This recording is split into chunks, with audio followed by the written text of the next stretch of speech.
Oscar De La Hoya inamin na sana tinuluyan na lang siya ni Manny Pacquiao sa kanilang laban noong December 6, 2008.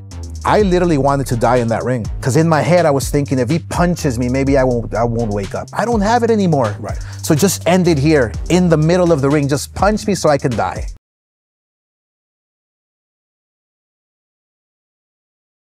Isang malaking revelasyon ang ibinunyag ng former 6th Division World Champion at Golden Boy promoter Oscar De La Hoya sa isang podcast.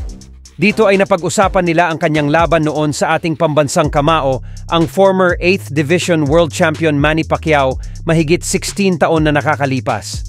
Ayon sa kanya, pinipilit niya na lang daw talaga na ipagpatuloy ang laban at nakikiusap sa corner, nabigyan pa siya ng isang round sa kabila ng payo ng kanyang buong corner na nagsasasabi na ihinto ang kanilang bakbakan.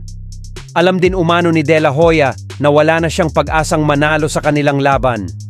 Dagdag niya pa na hinihiling niya umano sa gabi na yon na sana tinapos na lang siya ni Pacquiao hanggang sa tuluyan siyang madeds sa ibabaw mismo ng ring.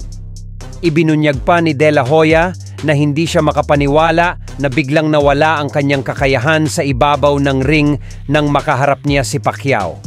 Paliwanag niya na gusto niya daw kasing matuluyan sa mga oras na yon, gawa ng sa laban umano na yon ay pinaalam sa kanya ng realidad na wala na pala siyang ibubuga sa sports na pinakaminamahal niya.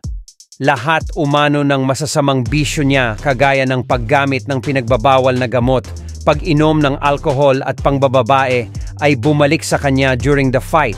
Dahilan kung bakit gusto niya na umano makatakas sa isang matinding kahihiyan. So I knew in my head that it was over for me. He punched me, I couldn't throw back. I literally wanted to die in that ring. One of those rounds, everybody wanted to stop it, and I said, no, I want one more. Because in my head I was thinking if he punches me, maybe I won't wake up. Now I don't have the last thing that I love, that I worked so hard for. So just end it here, in the middle of the ring. Just punch me so I can die. Subalit, sinabi ni De La Hoya sa ibang interview na sa kasamaang palad umano ay hindi siya nagawang matuluyan ni Pacquiao kasi hindi naman daw malalakas ang mga suntok nito. Ilang beses daw siyang tinamaan ang mga solidong suntok nito pero hindi man lang daw siya bumagsak ng maski isang beses kasi wala naman daw talaga siyang nararamdaman na lakas sa mga patama sa kanya ni Pacquiao.